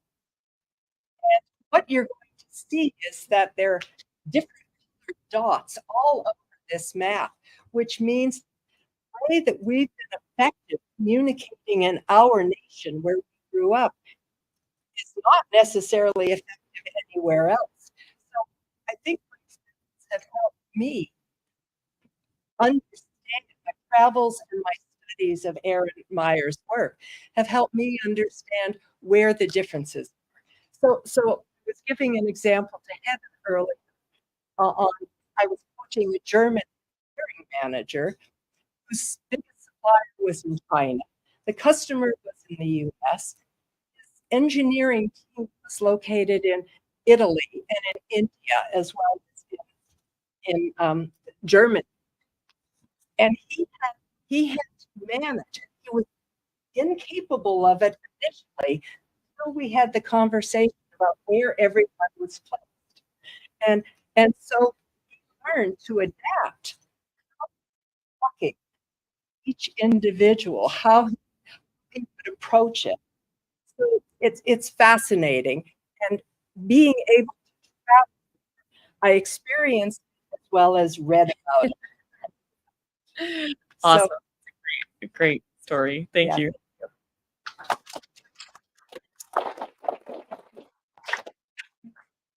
You have a don't you? Allegedly. So people may have noticed that I'm not from around here. So I'm originally from London in England. Makes me what makes me, what doesn't, but that's how it tends to be described. Two things you notice about Cockneys. One is they tend to find the humour in everything.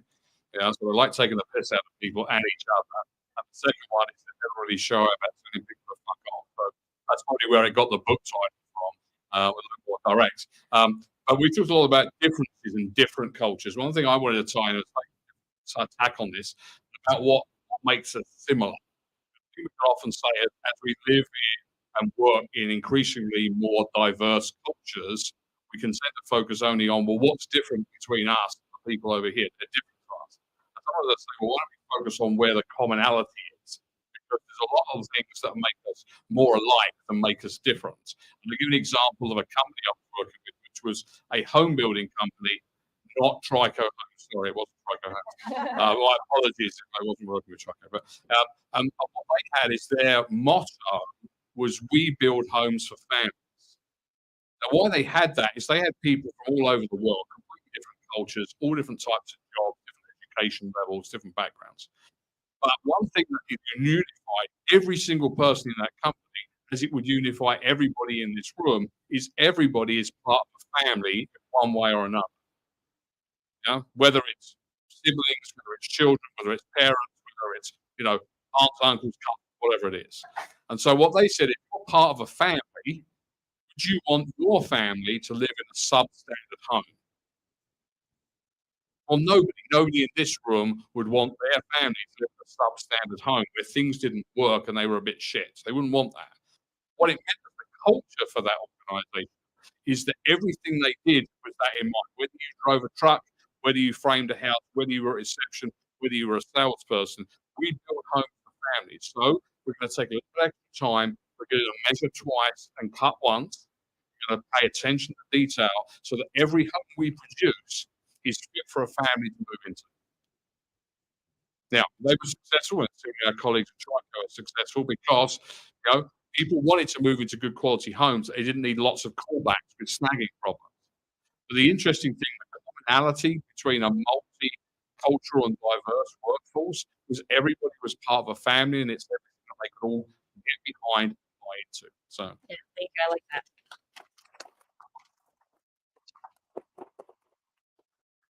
So I want to just say thank you so much to this panel. You guys have been amazing. So one last round for this panel. They were great. Thank you. And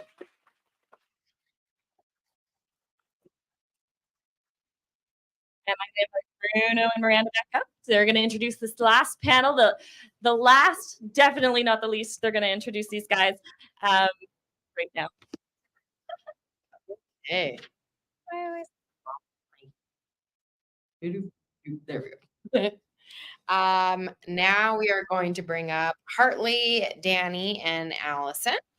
Hartley is electrical engineer, entrepreneur, and co-founded in 2006, and has grown the company through 3 economic downturns, the pandemic, and into an international electrical engineering firm.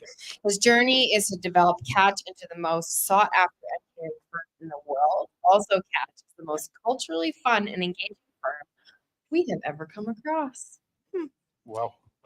Okay, and then we got Danny Ho as the president of Scrab Digital and has over 25 years of experience in the film and television industry.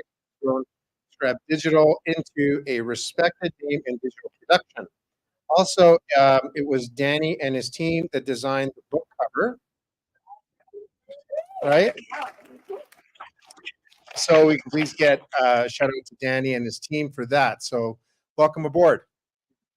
And then my good friend Allison Howard. Yes, I made her cry.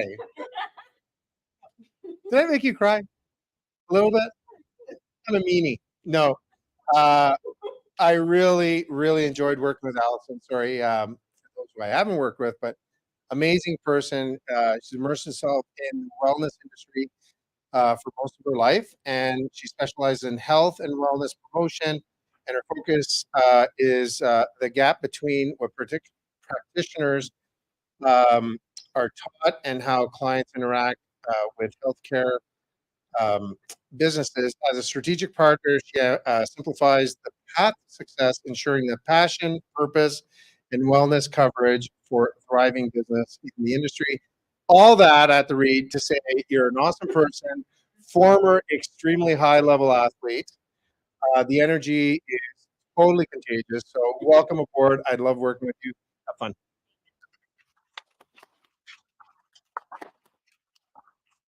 Perfect. Thank you so much. Bruno makes everybody cry. It's great, but of course it's worth it. The pain is worth it. Okay, Hartley, I'm going to start with you. In the hot seat here, we have done work with your company, so we know just how incredible your culture is. But tell us, culture by accident versus culture of purpose. You and Adam are always so generous. Thanks. Okay, so that's the theme of my chapter, and really, it was our journey that. I mean, everybody's swearing up here now. We did fun shit, right? When we started our company, Caitlin and Adam they'll introduce me like this is the guy with the stars in the office. So we did these things that they seemed like they weren't big box engineering shop. They were like a cultural way or a neat way for us to recruit people to come work for our company. Stuff like it just happened. Like we didn't know any better. We didn't know what we were doing, and so we had cool parties. We had theme days. We had scooters in the office. We did to engineers and drafters to talk to each other because they were lazy. They didn't want to go to the office, right? It was an engineering solution. So, but those were all accidental. We didn't realize that by doing those things. And then when COVID happened and all of that didn't happen anymore, and we came back to the office. We really loved it before, but it's not the same anymore. So how do we ensure that it is the same? And we like those things that we really liked about the culture we developed accidentally happen. And it was our purposeful journey after, sort of near the end of COVID. Keelan and Adam helped us with some of that, right? This wonderful onboarding program we have. That was just a part of us being purposeful and intentional about the culture we want to have instead of, just what happened because we did stuff, right? Thank you. I appreciate that. Danny, at Scarab, was it always intentional for you, or did it start by accident? How did it happen? Well, I gotta say it's by accident. I mean, I started the company a long time ago. At that time, it was just myself, really. Then organically, okay, you got another job, you hired another person. It's similar to the conversation we had before, where you start at 3, you don't think you have a culture, but you are embedding a culture. It's basically again, part of the conversation we had. What's accepted and what's not, right? That's kind of what starts the baseline, right? And the more you are lenient of, okay, we accepted that, but maybe you didn't actually like it, right? So that's the inception, just like we saw this, it snowballs into something else that maybe you're creating a culture that you actually don't want. And it's basically the culture created by the people. Yeah. And so until you start putting guidelines in it, like the restriction of, okay, no more gossip, until you start putting the guidelines in, now the culture was already starting. So everything snowballed by accident.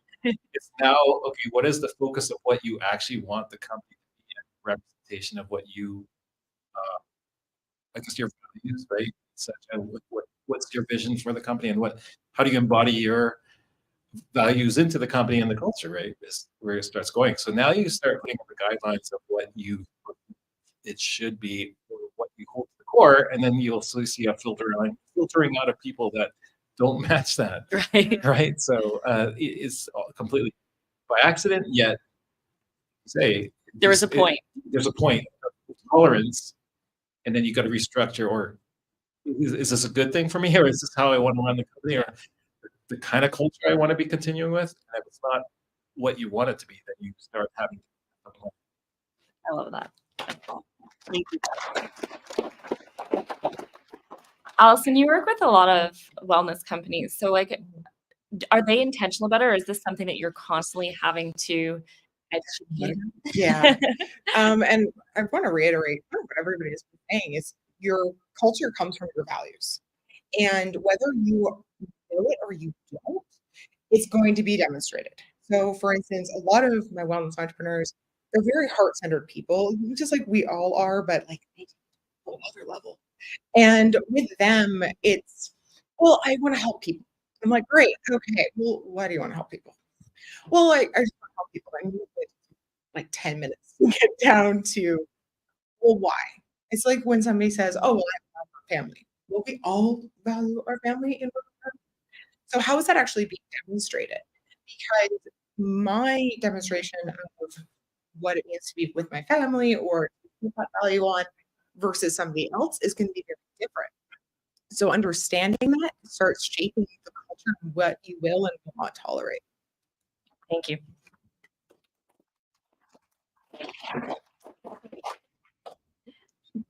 Danny, it's you. Okay. Danny, I love this. Tell me about what it means to build a culture based on strength.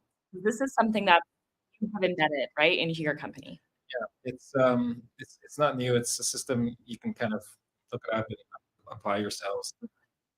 But you think about it. It's how do you know you're utilizing your team or yourselves? Uh, you know, how do you know what you're good at? And how do you know what the other person's good at? So your typical hiring process is okay. You get a resume. The person says, "Oh, I'm really good at this. I'm really good at that." And, okay, you have to kind of take their word for it, and until you try it and implement it in your company, you don't really know. So how has it helped us? Is that now you have a methodology or a system that can tell you innately, like that you can understand yourself better than you actually think you know yourself. And this is basically the strengths that you innately use every day. You just don't know you use them. They're just so embedded in you. You actually don't know they're your top things how you apply every problem and how you attack every issue. And you do them innately and you're really good at it. And so this it's almost like nothing to you. But it's meaningful for other people where they don't actually have specific strengths. I know they talk about SWOT analysis, what you're good at, what you're bad at. And you see some company cultures where, okay, well, we're gonna focus on what you're not good at. Well, in this culture of strengths, well, why bother? That's like pushing the boulder uphill kind of scenario, right? It'd be better. Why not concentrate on your strengths, what you're really good at? You're just innately like where it's not even work to you. It's fun, right? You're super engaged because it's what you love, doing what you love. And as far as the weaknesses go, well, partner with the other team member who's really good at that. Don't like try to make you better at that little thing that you're not great at. So if you're not great at working with people, you partner someone who's really good at it. And guess what? You have a team that's completely rounded because you know where your gaps are. You can actually identify them, even in the hiring structure, to the point where you are you're focused to say, okay, let's in this team, this division, this is where we're sort of weak at. Say in that, say in a sales, they don't do this team. They're all introverts. So okay, well, guess what? Someone that is able to encapsulate that the sales, right? So you can actually literally hire, and someone might say, "Oh, I'm really good at selling." Okay, well, how really good are you? So you do this assessment, and then completely can't lie on this assessment. The database is just so massive. Yeah. And so the assessment that comes out says, well, this guy's lacking in that, say, in the language of Clifton strengths. It's called the influencing strength. Yeah. Okay, they're lacking there. That means it's not a natural ability for them. You want somebody who will gravitate. You're encapsulated by the person. You're drawn into them. Like Steve Jobs. So he has an influencing strength. He can grab you and understand. He also something like highly ideation, another category. he has great, fantastic ideas. And he's great strength in that leadership. Maybe some people might say that the way he operates might not be aligned, but if you have that secret sauce of people that understand people, you have people, and you understand how the other person thinks, you have team of alignment. Like in the core thing of how we operate and what the secret sauce I think it brings is alignment and the language that you can all center around each other and understand each other in this common language. Yeah, I love that. Thank you. I know Adam and I did the Strengths Finder, and I'm like, oh yeah, I'm heavy on woo. So like, influencing, Yeah. and I'm heavy on activation. So like, I will get things started. And everything in mind was strategic woo. Like that's where I lived, and he was all execution. There you go. So that goes to the point of your conversation earlier. So you're excellent at starting it and getting it going. Yep. And he can follow through. And he can finish. Yeah, And so it's that- like, it's been exactly such a good balance. And we do that with our team members too. And you're right, it is superpower. But I'll let Hartley kind of expand on this. As engineers, we think we know how to do everything. Yeah. No, we do know how to do it. And there it is. So how would like having strengths in your team, like letting them know, like, yeah, you might do that, but should you do that? Do you come across that at all? Yeah, okay. Engineers, we know we can figure it out. That would be like an engineering way of looking at it, I think. I thought about I was thinking about your question. So to me, this comes back to who's on your team. Like, we're not on an EOS journey, but I think about EOS a lot, and traction. Yes. Some of you know that, right? Hiring and firing on core values. Your core values need to align with your strengths, what you do. To me, that's how you empower your team, how you ensure that your team is aligned to what you're doing, and that you have the right people to do those things. I mean, you can hire a bunch of people that know different things are awesome at different things, but if they're not aligned to what you actually do, it doesn't matter, right? Yeah. A lot of us have core values around us. Trustworthiness. You need all of those in marriage with technical capability or whatnot. Absolutely. Did I answer your question? Sure.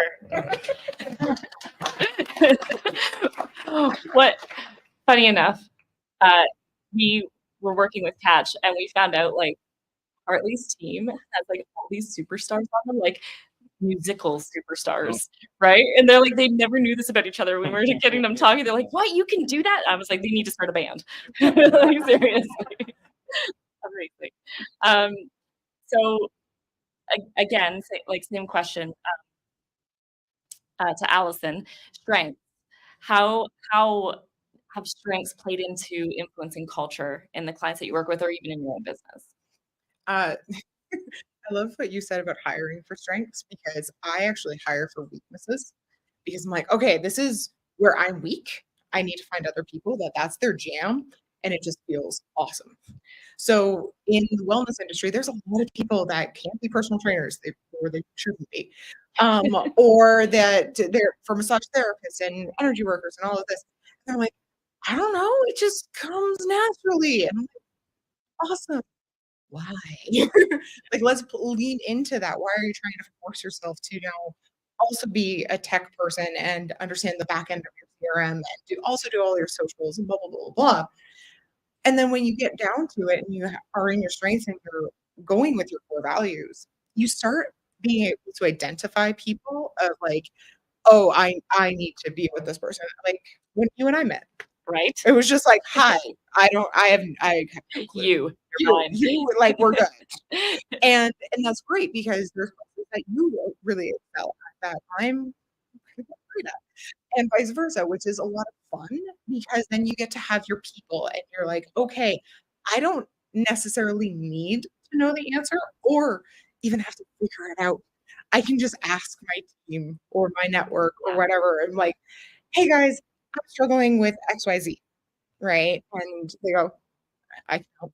Which makes it so much easier and it takes it off your plate so you get to stay in your lane and you get to just go continue to have fun. I think that unlocks a lot of productivity too, because you're in your zone of genius. Oh, yeah. And nothing goes faster than somebody in their zone of genius, Oh, right? yeah. So I love that, and having the ability to not know the how, find the who, right? Yeah, Thank and you get so to much. make decisions like So much which faster, is good. right? Bruno calls it the eat shit box. Like sometimes you have to do it, but like if you can find somebody else who like your eat shit box is their playground, that's a win. Yeah, exactly. Awesome. Thank you. And you can keep the mic because now you're in the hot seat. Okay. You talk about intuition and trusting the gut, right? That gut feeling, that little whisper that happens. How is that helping to like understand or influence culture in the workplace? You guys are gonna get so tired of like saying values. But really that gut intuition is your values speaking to you. So glad everybody else was swearing. You either have a hell yes or a hell no, or you're on the fence and you're like, I don't know about this. I'm second guessing myself, blah, blah, blah, blah. But there's something there that you're like, I will not put my finger on it, but I shouldn't hire this person. I shouldn't be in business, or this isn't an opportunity that's right for me. And when you go against your gut because you're maybe taking on everybody's external stuff, right? We're being inundated by social media. We're being inundated with everybody else's opinions of what that you should be doing. And so the shitting all over yourself. And when you're in that zone, it's just like, always bites my ass. Every time you go against your gut, you're like, oh my God. Like I had one person going on a tangent who we hired something about him where I'm like, I don't know. This was in a couple of companies. I don't know. He cost us $50,000 in 6 months. Oy. Yeah, that hurt. That hurt a lot. And that wasn't a salary, right? No, that was not. And that was a lot. Yeah. Would have been what we had paid him base for the year, basically. And sales guy, I found out he was bad mouthing management. He was going around gossip. He was making promises as a person that like, could not. And then when we let him go, because I was just like, and it was completely, I can't, I think Cheryl was talking about the mirror, and it was just what he was presenting to me was, oh, he's this charismatic guy. He's totally in alignment, but I could not get rid of that feeling. And I was like, I don't know. And I just saw my team plummet. And this was a team that was like, I had trained them, all of this. I got to walk away and just be like, have fun. Call me if you need me, but probably won't, which is like the best place to be in management. Like, it really is. And all of a sudden, they weren't connected. And I was like, what's going on? What's going on? Figure this out. And I was like, you're done. Yeah. But there's also that like gut feeling of like, oh, hell yes. Like, yes, I don't need to know all the details, but like, this is something for me. This book was one of those things for me, by the way, guys. It was a hell yes, right? Yeah, it was a hell yes. Okay, Adam emails me and he goes, hey, Kate and I think you should do this with us. And I'm like, huh, okay. No details. Guys. It was just, we think we should do this. I'm like, all right, cool. I trust you guys. It was like, good. And it's, working out pretty darn. Yeah, I think so. Amazon number one. Preach. Love it. Amazing. Thank you. Danny, where in your business and the culture, like, did a gut feeling play in? Was it? So there's so many things. So it's so many. So many. But you know, you can always, like she said, you can always fight you. Like you're as an entrepreneur, you can always. It's so easy to take it upon yourself, right? And you blame yourself over this is happening and this, that, and the other thing.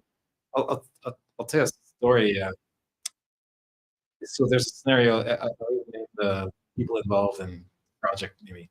So we're shooting Peacemaker. This is a series that HBO Max project, and big deal, right? We have Mr. Oh my, I'm forgetting his No, not the principal. There's John Cena in it. Yes, John Cena. But like even bigger, honestly, it's a bigger deal.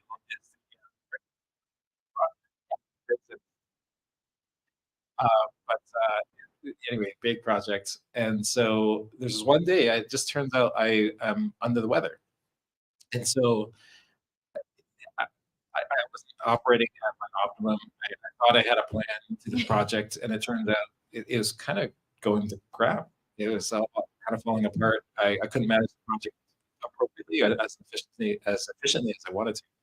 But I started to lay the little blame game on myself. It's like, oh my god! And then you see the two main operatives that kind of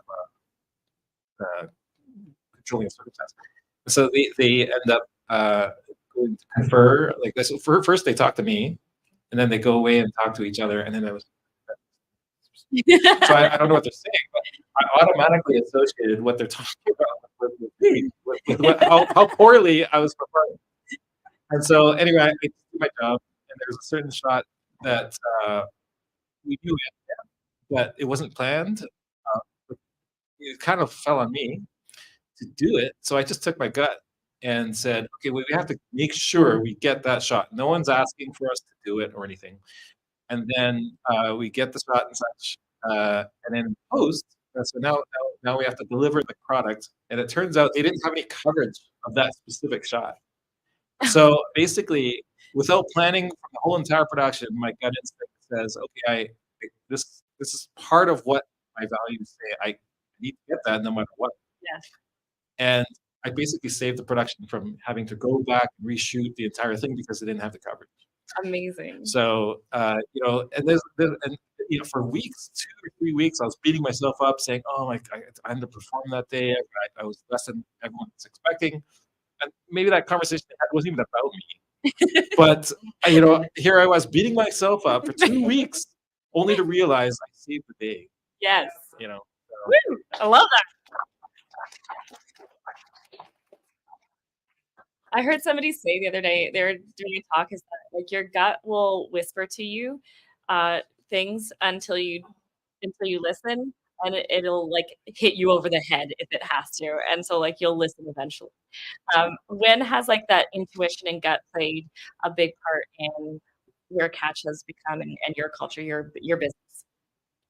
I think intuition is it's important to leaders, right? The CEO, nobody tells you the truth, right? You're not going to get the straight goods. Somebody, Judith was talking about gossiping, like that all happens around you. Your gut in those instances to have a feel for what's going on. Now, my gut leads me astray all the time, right? And I'll tell you why. I really like people. I get excited meeting people. And so in an interview, we'll start talking, and all of a sudden we'll start talking about music and like other things. This dude is awesome. That is when my gut is leading me astray. Okay. Right? Right? Yeah. No. And I've had to learn like what is the difference between those, and I'll try and. So my learning is that I'll source that gut a little bit. Like this is very likable, right? So I'll start there. Somebody's like, yeah, no, I could see how you would think that, but it doesn't actually understand the topics that we talk about, right? Did you get that? I'm like, no, I was engrossed in that he really likes the Beastie Boys. That's where so gut is important. You align with your consciousness, your values. That is an important part, but you be cautious. You need some checks. As engineers, right? Yeah. We need some checking along the way to make sure that this happened, right? Some other people to look at it.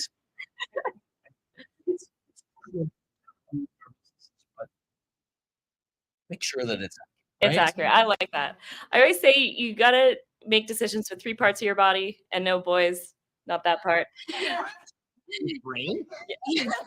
Of course, the engineer. What do you mean? Yes, your brain, your heart, and your gut, and I think they all have to align, right? And so, when you're, I love that. Like, get a second opinion. If you're not sure, if you're not getting that hell yes, get that second opinion, right? So I think that, or even if you are getting a hell yes, get a second opinion. It's all about the Beastie Boys. All right. Thank you so much, Hartley, Danny, and Allison. You guys are amazing. This wraps up our last panel, so let's give a big round of applause.